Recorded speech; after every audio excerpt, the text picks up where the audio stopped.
watching my channel. If you like what you see, you can like, share, subscribe, and donate via PayPal.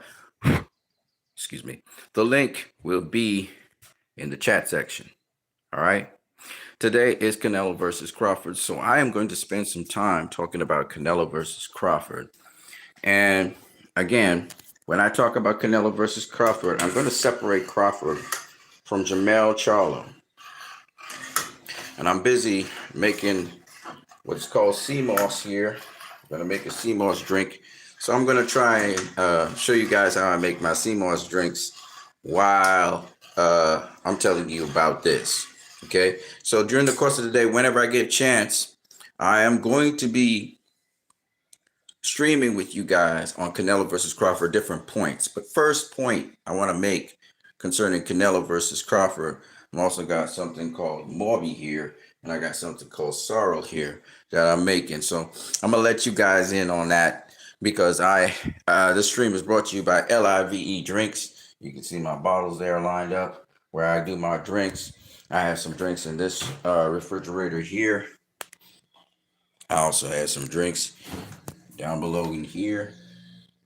Okay, so I prep my stuff. I do my thing. I have a line of drinks called L.I.V.E drinks. I also have snacks, L.I.V.E snacks. I am my own boss. I am an entrepreneur. I do my own stuff. I'm in the Trinidad and Tobago area, so if you want any of these drinks, contact me. You can message me on here, or you can call or WhatsApp me at 319-4788. That's 319-4788. One more time, I'm going to say all praise be to the Most High God right there. The Most High God come first. Okay, so let's get into it. Now, I've heard a lot of people say that if Canelo loses this fight, it's going to be a stain on his legacy because he's going to be beaten by the smaller man. Okay, all right. So when Oscar De La Hoya lost to Shane Mosley, who jumped up 2 weight classes to face Oscar De La Hoya from lightweight to welterweight. That was a stain on Oscar De La Hoya's career? Yes or no? Okay. When Henry Armstrong jumped up 2 weight classes to face Barney Ross at lightweight, or at welterweight, sorry. He jumped up from lightweight to welterweight. And he beat him. That was a stain on Barney Ross' career? Or was still Barney Ross a legendary fighter? Just asking. I don't know if you guys know who Henry Armstrong is or Barney Ross, but I got some history in boxing. I know my boxing. Okay? When Roberto Duran jumped up 2 weight classes from lightweight for Sugar Ray Leonard at welterweight and beat his ass, that was a stain on Sugar Ray Leonard's career? Just asking. I'm just asking. When Roy Jones Jr. jumped up 2 weight classes to heavyweight from light heavyweight and beat John Ruiz, was that a stain on John Ruiz's career? Just asking.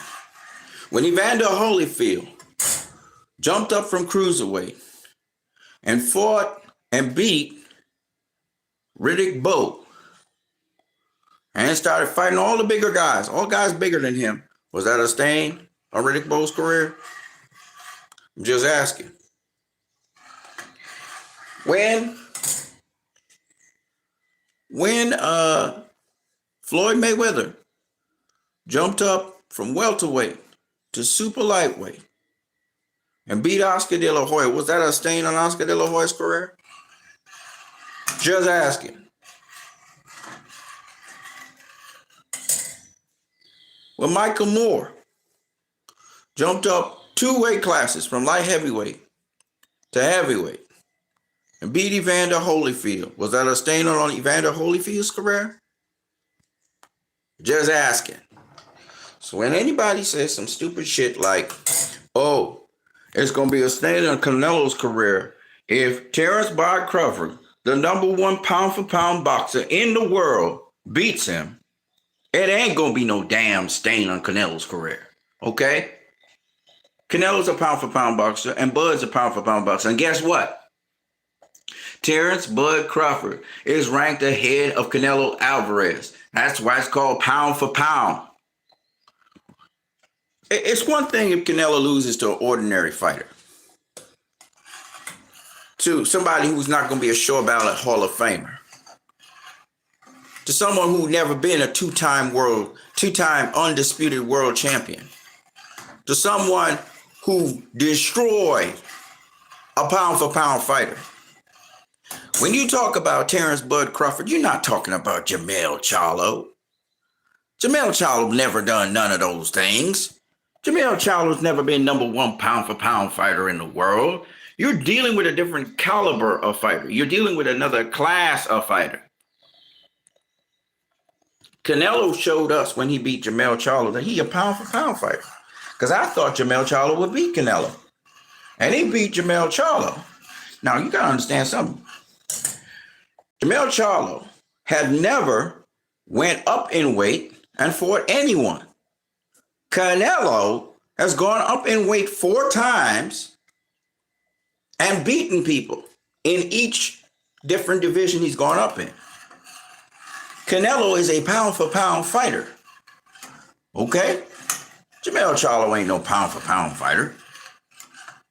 Bud is a pound for pound fighter. Bud has gone up 4 weight classes and beaten people in 4 weight classes. This is going to be his 5th weight class. And his 5th weight class is 2 weight classes from his last weight class.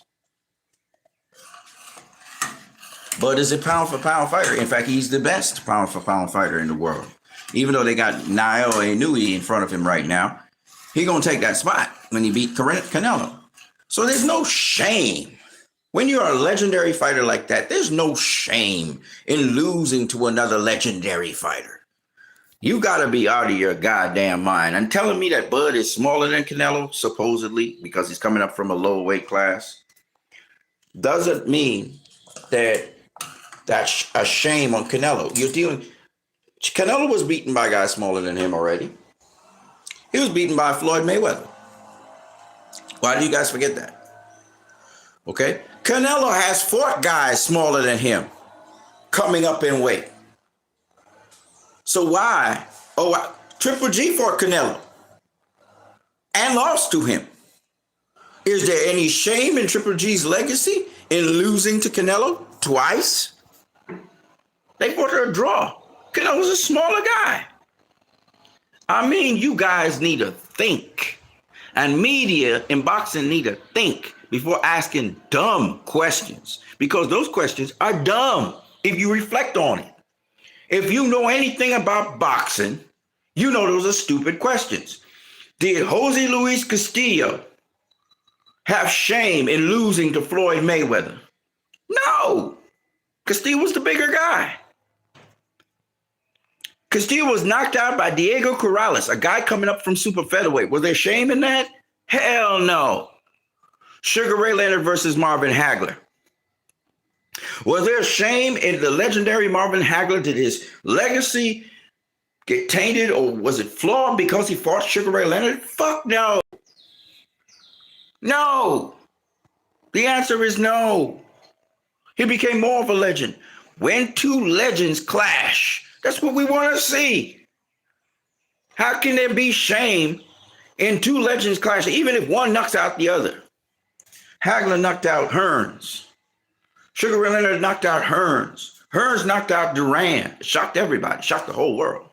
Did Duran's legacy fade because he got knocked out by Hearns? No. Okay, we have it where the smaller guy be beating up bigger guys. And in heavyweight boxing all the time. Alexander Usyk is a smaller guy than Tyson Fury. He beat him. There's shame in that? No.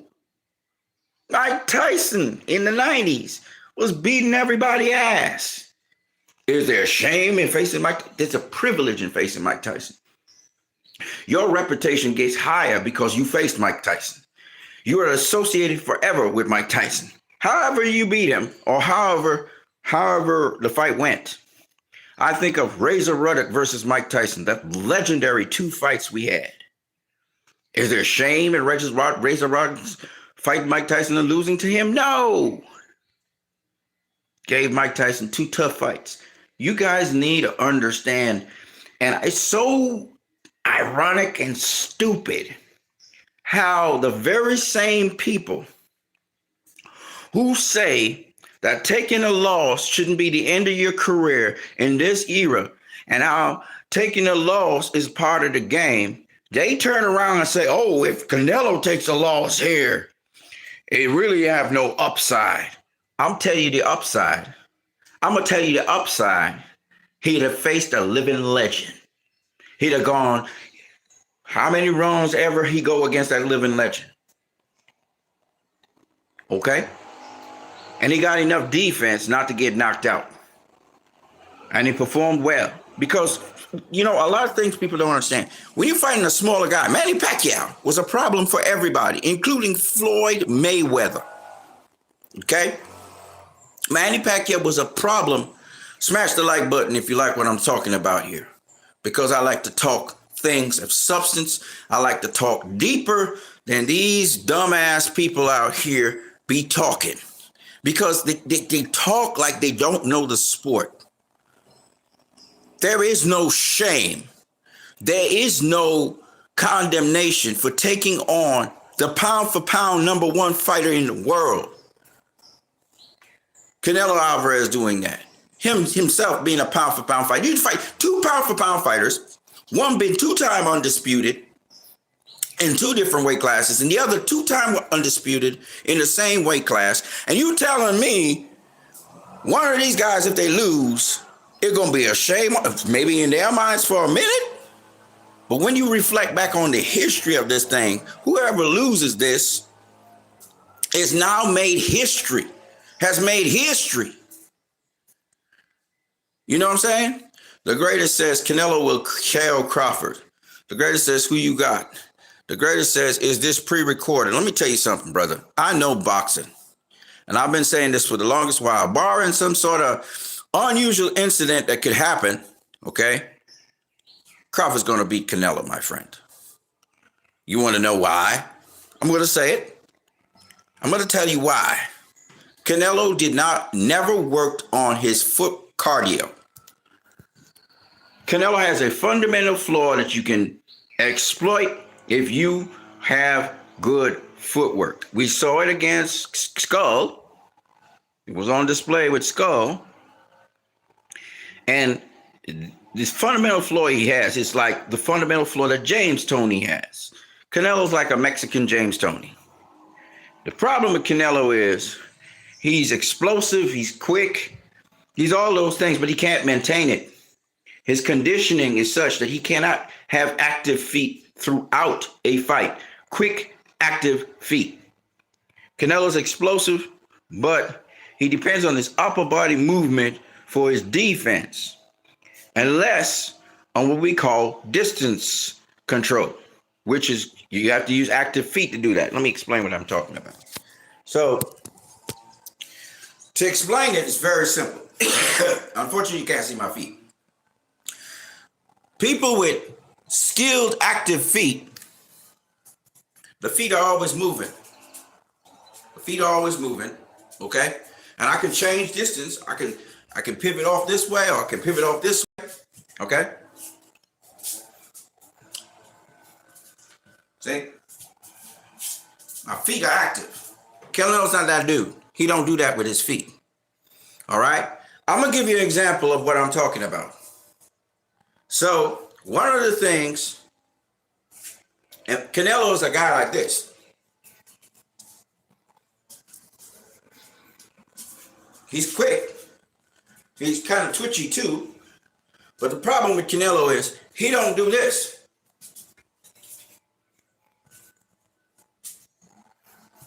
He's not moving like that. You understand? He don't move enough with his feet. His feet aren't active. Because he didn't do enough foot drills. He never worked on foot drills a lot. You understand? Oh, we're not disputing Canelo's skill. He's crafty. He has veteran moves. He's going to have some tricks that will teach Crawford a couple things, you know.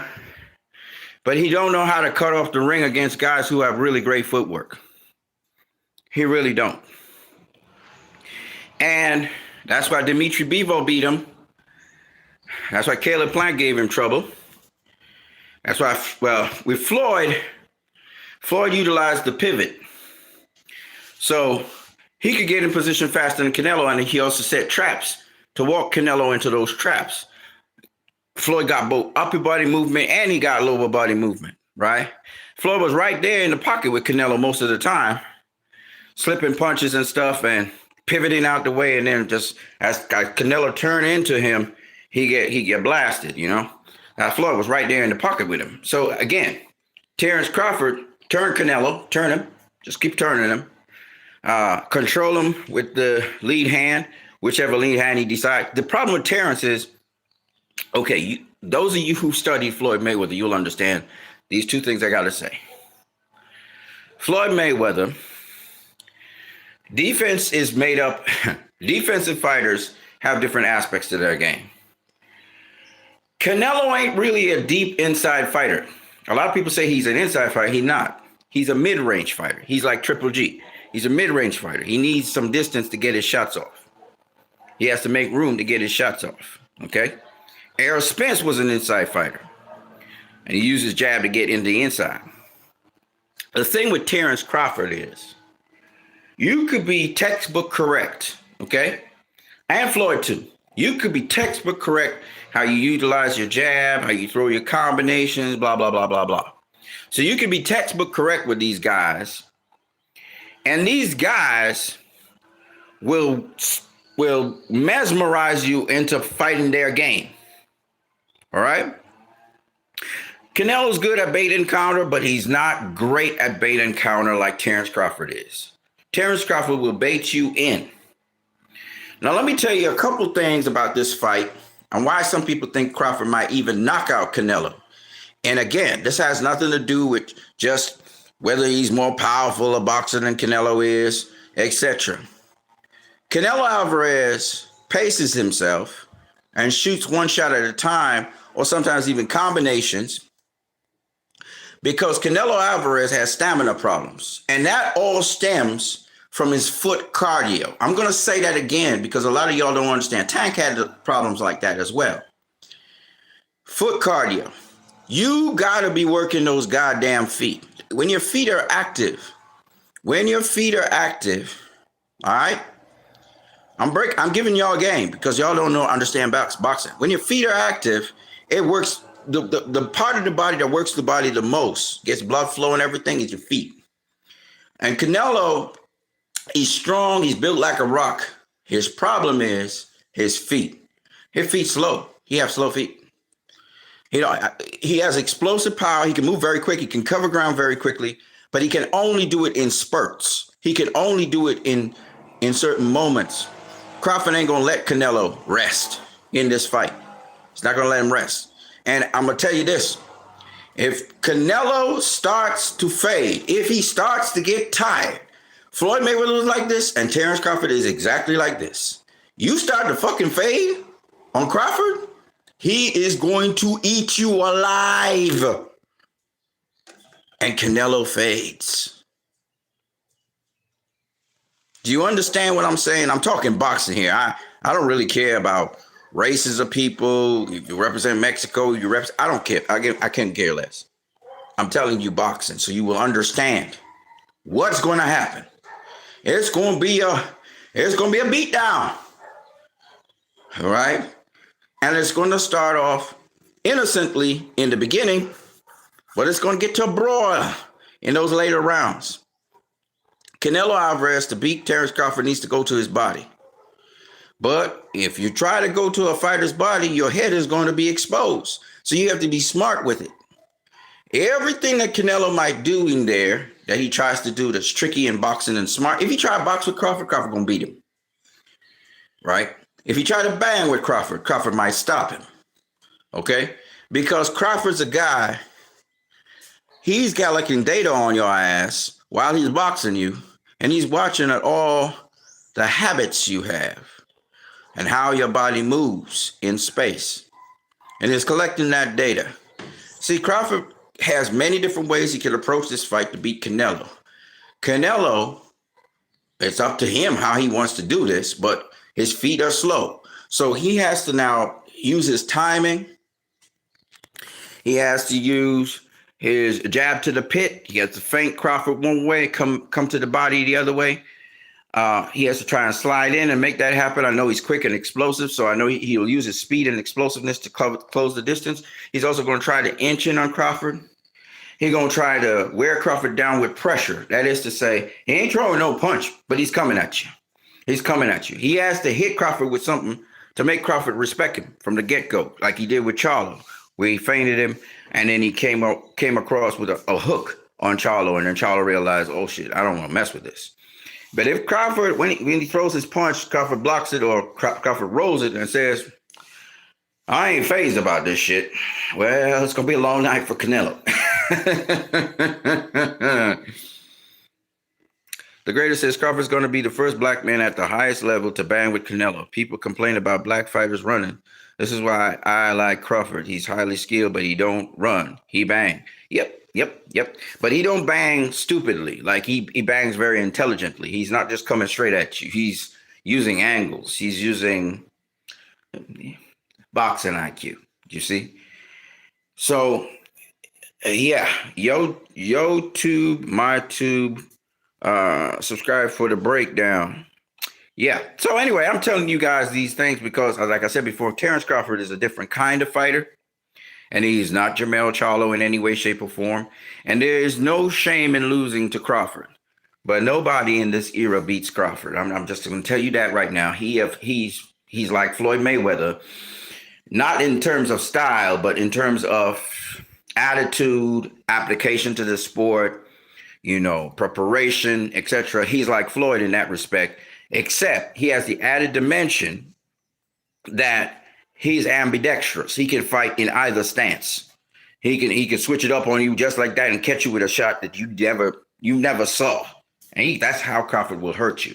That's how he will hurt Canelo if he hurts Canelo. He's going to switch it up. So the greater says Crawford don't float. Let that sink in. Floyd float, Bevo float. Crawford just uses footwork, not float. Think about that. Bouncing, footwork, float are separate things. I know. But what I'm telling you is that with Crawford's something like Sugar Ray Robinson in the sense of his footwork. He can change up his footwork like that. So he could be bouncing on you and then you just start to drop short, quick pivots. He's not the quickest guy in the world. Crawford's not the fastest guy in the world. But he can be the other thing with Crawford that a lot of y'all just don't get, and I didn't get it for a while, is I was seeing him shadowboxing and he's shooting the shots real sharp and straight. But then in a fight, he would switch it up and he would start looping shots. He's whipping the shots, but Crawford would hit you with something like this. So let's say I'm in the orthodox stance, right? And he's pulling back this way out of the thing, but he will hit you with a looping jab. So his jab comes all the way this way. It arcs the jab and it still hits you with a jab going back this way. So Crawford's very awkward in that kind of way because he started off as if he's going to hook you and then he comes with this straight jab and hits you. I'll ask you guys to check out when he was going against Sean Porter, and I'll ask you to look at when he was going against Kell Brook. Look at the looping shots he was throwing. Crawford's a guy, he whipped the shots in, and he can loop. He will loop or arc. He will loop or arc the shots, and that's old school shit, right? Where you're getting more power, you're generating more power by arcing the shot. And those arc shots, they're not straight shots that you can just easily block. They kind of loop around your guard. So like with Canelo, that's why Errol Spence got banged up so bad, because Errol Spence was looking for them straight shots, and Crawford would loop his shot, or he's throwing a straight shot, but he starts off with an arc, and that awkward timing can get you from going from trying to block a shot right here to thinking that it's going to arc this way and then straighten up and hit you right here. You understand? That's the weird thing about Crawford, and he do that in either stance. And the other thing about him that's really weird is his timing. Like, he knows how to time shots, man. And that's weird. It's like in baseball, throwing a curveball. That's what Crawford do. He throw curveballs on your ass, and those are hard to block. You know, the Mexican fighters, they come with the overhand right, but Crawford come with like an overhand jab. You ever heard of shit like that? So that's the kind of thing about Crawford that make him different. And then his timing, then the body positioning, how he positions his body. You know, he's always in a position where he's trading with you, but he really got the advantage because you really can't hit him. But you don't realize that because you don't realize you're out of position with him. Because again, these looping shots, the shot starts off like, he ain't gonna hit him with that. And then it's straighten up and you hit him. And you're like, what the fuck just happened? Right? He lucky? That's a lucky shot? It ain't a lucky shot. That's how the man box. So he could be sharp with it. He could just shoot a straight shot. He could shoot straight shots and stuff like that. Or he could be snappy, or he could be, generate power by whipping shots. So this is a thing that a lot of y'all don't understand about Terrence Crawford. And I only came to understand it recently. After watching the Errol Spence fight, I was like, what the fuck? How does this man beat up this guy like this? Because the way how he throwing the shots as well, right? He generate power by whipping the power. So when I say that Terrence Crawford might catch Canelo and put him down, I'm saying that Canelo got to be so wary of Crawford in the sense of defensively, because when he thinks he's covered something and he's protected himself, Crawford might still catch him with something. You understand what I'm saying? The greatest says, I hope Crawford goes out of the way. He's supposed to. If he goes out like that, like Charlo, I'm not watching his fights ever again. He goes out swinging. He's built like he said he is.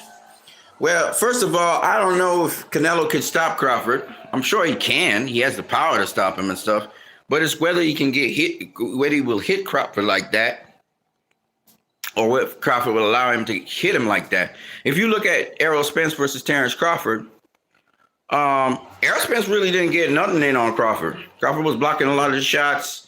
And he let Errol, fight him to open up Errol. And also, his defense was real tight. So, I mean, Canelo's destructive and all of that, but I don't really think Canelo going to do nothing to Crawford. Now, Canelo need to keep his defense on point. Because if his defense is not on point, Crawford's going to catch him with something he ain't going to see, or he would think he is covered, and it could hurt him. It could stun him. And I've seen Canelo get stunned a couple times. Against Bivol, I saw him get stunned a couple times. He got cat-like reflexes, upper body movements, great. But, imagine Crawford wailing on Canelo and pushing him back. You know what I'm saying? Y'all think that Crawford is a smaller guy. Okay, maybe he is.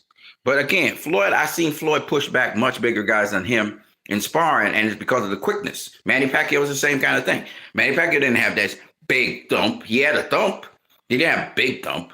But the thing about Pacquiao was he was so quick, and the volume of punches he was throwing, it back up bigger fighters. So that's why I'm saying to you guys, you have to factor these things in. Y'all don't think about all these things in boxing, but I'm just letting you know that's a scenario that could happen. Crawford could be walking down Canelo and y'all be like, what the fuck is going on? Now, that doesn't mean that Canelo can't set a trap for him and counter him, right? Because Canelo like you to come to him. That's his game. You coming to me, oh, yeah, now I can do my thing. So I'm not saying that's not the case and Canelo can't hurt Crawford. But I'm just saying that, in terms of game plan and things that need to be done, you might be shocked to see Crawford walking down Canelo. And you'd be like, what the fuck? The smaller guy walking down the big guy?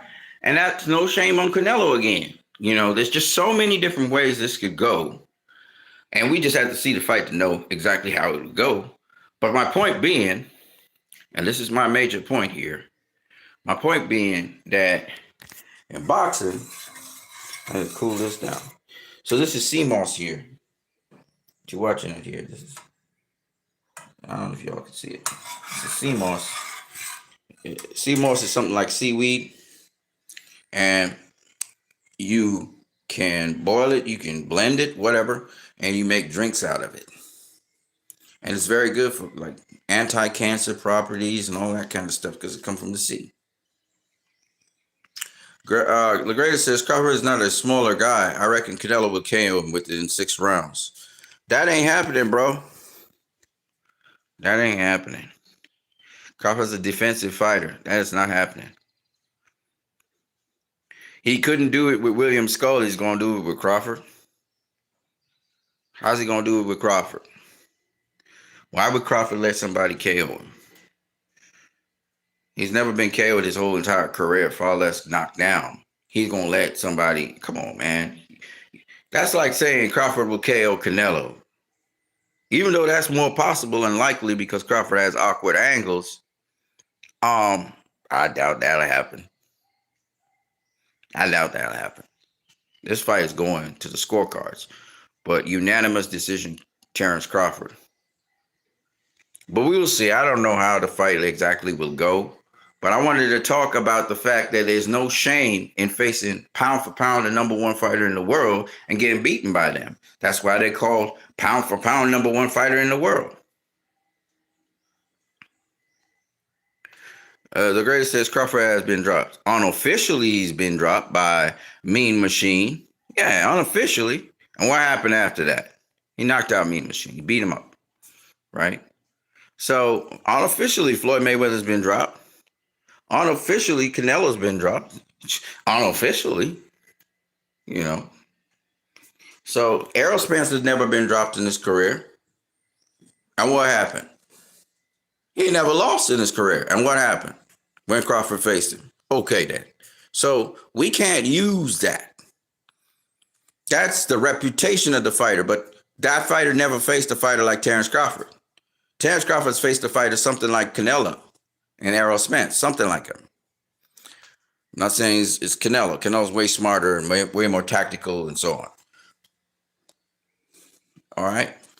Again, if you know what Floyd did to Canelo, then you should expect something on that level or more when Crawford fights Canelo. Crawford ain't no fool. Greatest says unofficially, it was a clean drop. The ref made a bad call. It wasn't unofficially. It was a bad call. It was unofficial. The ref didn't call it, so it's unofficial, right? The official didn't call it, so it's called unofficial. Like Floyd, when Zab dropped him in, I think, round 1, the ref didn't call it, so it's an unofficial call. You could call it a bad call. You could call it whatever you want, but you can't say it wasn't unofficial. Yeah? All right, so I just wanted to say that. These are two legendary fighters, regardless of what happens in this fight.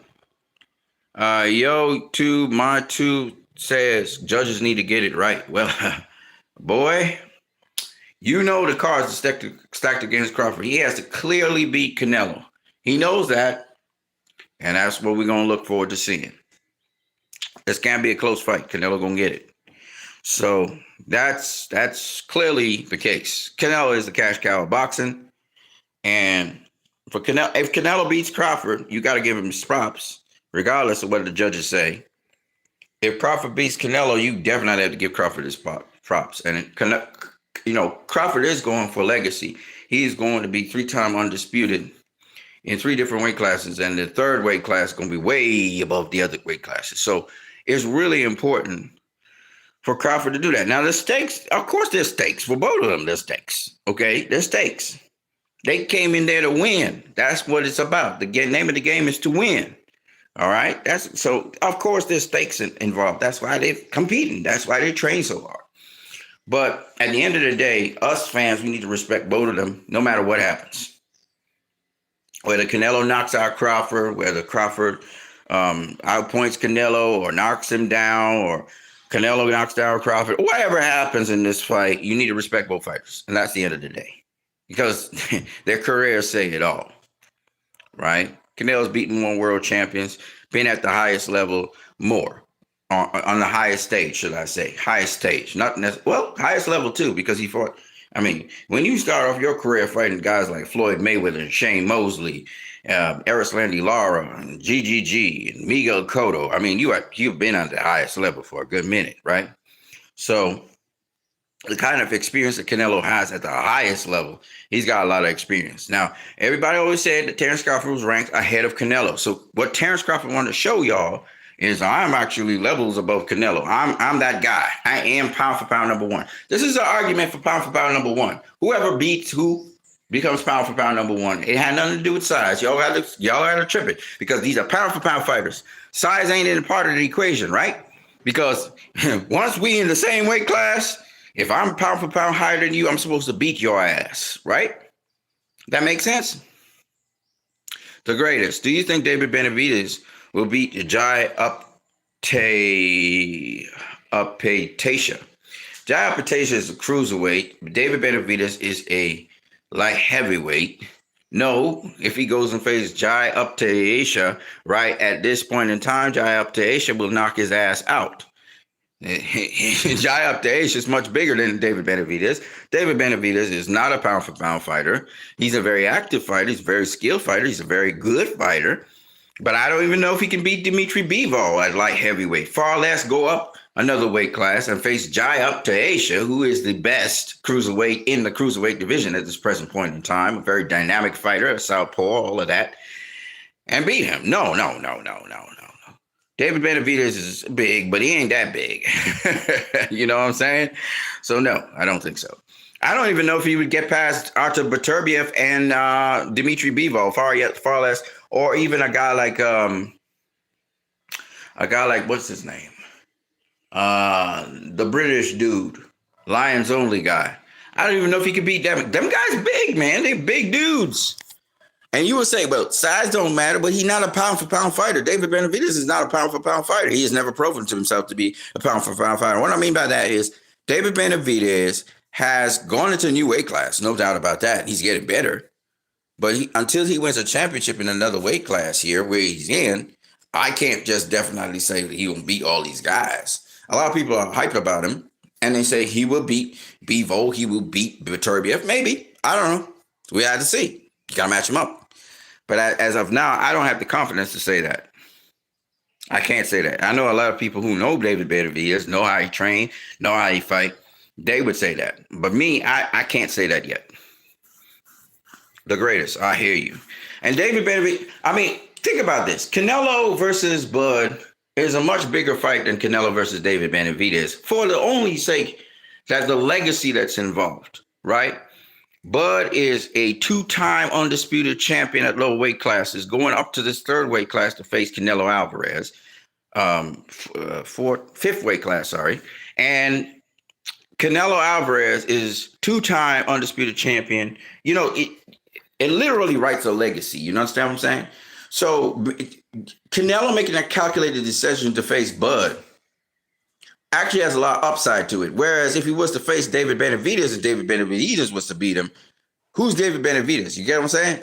Yeah, he's two-time super middleweight champion. He was, but he don't got the legacy of Bud. He not on the pound for pound list. You understand what I'm saying? So that's why Canelo taking the Bud route is actually a better route. And of course, Bud is a guy coming up in weight. It's a better route. It's just a better route altogether. Now, there are disadvantages to fighting smaller guys. Smaller guys are always going to be quicker than you. Canelo knows this personally because he's been the smaller guy fighting these bigger guys who've been slower than him. And that's why he could beat them the way how he beat them. You know what I'm saying? Bohemian Groovy says Crawford is not Floyd Mayweather. No, I'm not saying that Crawford is Floyd Mayweather. They don't fight the same in any way. Right? Crawford is Crawford. But what I'm saying is the mentality of Crawford is the same mentality of Floyd Mayweather. They prepare for their fighters. They leave no stone unturned. They mentally try to get in their opponent's heads. Crawford did that with Canelo. The first thing he did was body Canelo, showing him, hey, I'm a bigger guy than you think. He physically imposed himself on Canelo. Canelo had to push him back. Bohemian Groovy says Crawford gets hit. When he wants to get hit, he gets hit. If he don't want to get hit, he's not going to get hit. It's that simple. You know, Mayweather got hit. Mayweather always got hit. Marcus Maidana hit him. Jose Luis Castillo hit him. Who else hit him? Oscar hit him. Yeah, he gets hit. Floyd gets hit. Cotto hit him. In fact, that was one of the most grueling fights Floyd had was with Miguel Cotto. Shout out to Miguel Cotto. All right, let me get this out of here. So what I'm saying is Nobody else. Shane Mosley cracked him. What are you talking about? Floyd gets hit, man. He gets hit. Shane Mosley cracked him. DeMarcus Chop Chop Corley cracked him. Who else cracked him? Let me see. I said Mike Donna. Pacquiao cracked him. How you mean? Floyd gets hit. You're gonna get hit when you in boxing. You're gonna get hit. Okay. Who else we got? Who cracked him? Juan Manuel Marquez cracked his ass. Juan Manuel Marquez, Zab cracked him. That's right. Zab Judah put him down. Zab Judah put him down. You know what I'm saying? So, I mean, if you in boxing, you're going to get hit. I mean, y'all don't know this little fighter, but he was a bad motherfucker. Jesus Chavez cracked his ass.